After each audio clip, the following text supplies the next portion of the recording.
Hello, everybody, and welcome to The Obscure. My name is Tia, and I'm a film director, music video maker, and editor from Georgia. Let's get started. Together with all the other stuff, one thing that I'm quite proud of is the fact that at the age of 24, 25, I got a black belt in Taekwondo. It's a martial art. It's a Korean martial art, which is considerably young, and it encompasses a lot of techniques from different martial arts styles.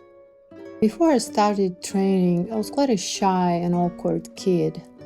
I didn't have a gut to fight for myself. My self-esteem was really low, and also I had a strong lack of healthy communication. And when I entered the Taekwondo club, I found a family for myself. In Eastern culture, we all know that martial arts are not just a sport or a fighting style. It's a lifestyle, it's a philosophy. And it's a do at the end of Taekwondo means the way, the spiritual way. And if you break it down, Taekwondo is a way of the fist and the kick.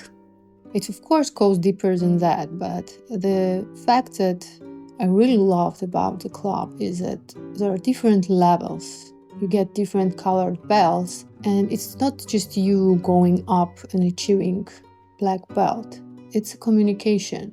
The higher belt you get, you also become a teacher. The belt above you is teaching you something, you're trying to teach something to the belt below, and the belt below is teaching something to the one even lower than them. And it's a never-ending cycle. The community helps you, and you help the community, and you grow together. And that's what's so wonderful about it. You literally find a family there, because after I stopped training for 4 years, and then I came back, felt like we just partied yesterday. You get closest friends ever, even closer ones than those I got in a pub. Because here you get sweaty together, you kick each other in the faces, you see each other in a state where even your mother sometimes doesn't see you. It's beautiful. A very lovely memory I have from training Taekwondo is the first ever summer camp that I attended. We went to the Ateni Valley. It's like a huge canyon, and at the bottom of it there is a river, and there are several, they don't call it villages, they call it districts. Gorgoland, Ubani, and this kind of names. And at one of those districts, our coach had a house. And that's where we went for the training. So in the morning we would wake up early and we climb the hill, and it was a terrible experience for me because I immediately got a blood pressure and my head would hurt really badly. And then we walk up the hill, the coach would put us upside down, and once the blood started flowing into my brain, I felt relief. So we had a light training there, more closer to yoga, and then we went down, we would have a breakfast and we go out to train again. After that we come back, we eat, we take a rest, and in the evening we go out and train again. And if you were in the camp like this for the first time, for first 3 days, like you're good, you're spending energy, you're training, you're holding up. After 3 days, all newbies were just dead. And it's not only training, because we also would play checkers with our coach. Of course, we didn't know he was a master. So every time you lost, you had to do 50 push-ups. At the end of the camp, we could do 50 on one breath. And we could do as much as 150 for a bet in some sort of a game, which we started playing. Why I really remember is because one day we went hiking actually. We were hiking second highest hill in the valley. It was called Jamjama. We went there, we put on our uniforms, and it was really hot. I got a sunburn. So we climbed the hill and we were taking pictures in our uniforms on top of the hill, and suddenly this thunderstorm started. We could literally see the thunder on the hill next to us. And it was really scary. And suddenly it started raining, and without taking off our uniforms, which are white, we ran downhill. Nobody remembered the road. We were just running away from the thunder in our white uniforms, in the mud and in the rain. To make it faster, I went sat down on my ass and slid downhill to the next drop because it was zigzagging around the hill. And I just sliding downhill, but it was bumpy, so I would jump and bump on my ass till I got down finally. And somewhere in the middle of our way, the rain suddenly stopped. So instead of going home, we decided to stop and take more pictures. Yes, we love making pictures. Well, for me, it was impossible, of course, because my uniform became brown instead of white. So a few of us who were unable to take pictures decided to just continue walking down on our own. We somehow turned a different valley. Somebody mistook the road, and we took a different turn, and there was this river where they caught kalmachi, the salmon, I think. So we had to walk all around the hill to get back to our house. And even though we were so tired, it was kind of an adventure to explore the valley. And we were so tired and exhausted that the first thing I remember was when I went to the second floor where a girls' restroom was. And I looked into the mirror, and instead of legs, I had two poles, like this very tiny sticks, because I guess I lost a lot of weight during this journey. And because it was raining, I didn't notice my sunburn. And I was feeling cold, and everybody thought I caught a cold, and they put me next to a stew to get warm. And it was a terrible choice because all my back was actually hurting from sunburn, and I couldn't speak properly to them. So for quite a while I was sitting at the hot stew, burning even worse. And finally I let them know, so they put matzoni, the sour milk, on my back.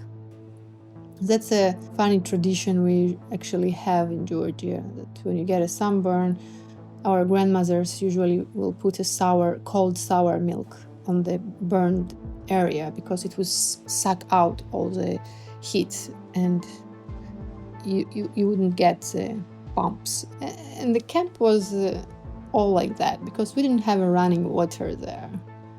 And of course, girls wanted to take a bath. Like, imagine exercising in a hot sun 3 times a day.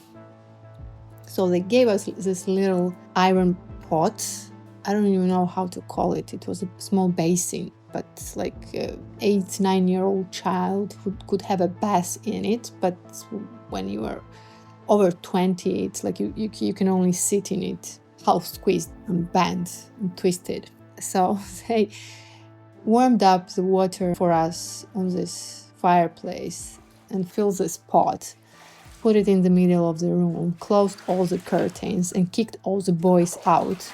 So we girls would take turns and took our bath like that. It was so awkward when you're sitting in the middle of the empty room alone in this small basin trying to take a bath. But this kind of experience brings you so close together with the community. Boys and girls, we would live in one house, we would train together, we would have experiences like this, and all of them were really, really respectful. So we were like brothers and sisters. And first time maybe in my young and adult life, I felt really light.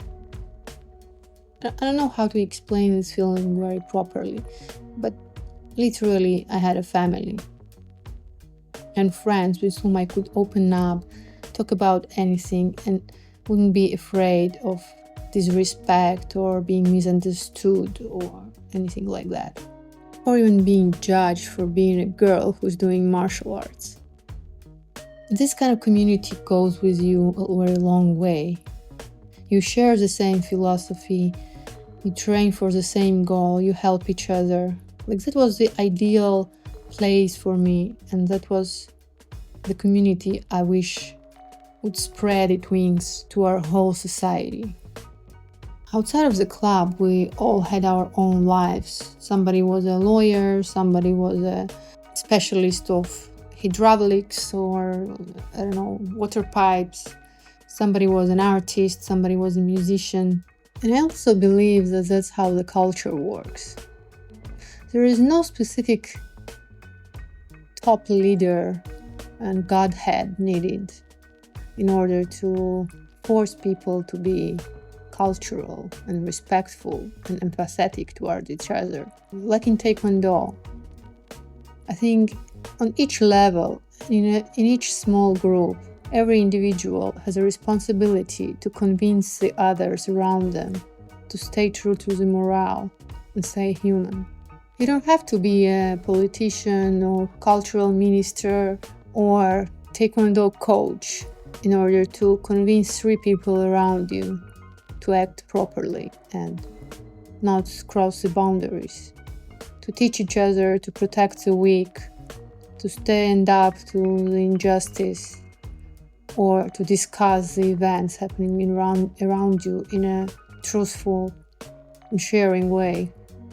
I was always concerned looking at the events unfolding right now in our country, and everybody is seeking and searching for this hero, a leader who would unite the whole nation and save us in the face of the atrocities happening around the world.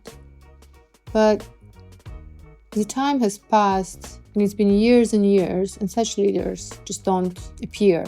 And a lot of people are putting pressure on some other people to become politicians, to give up on their own cause, on their own lives, on their professions and career aspirations, and become political leaders. But I don't think that we actually need more politicians. I think we need more leaders on a local, on a small level.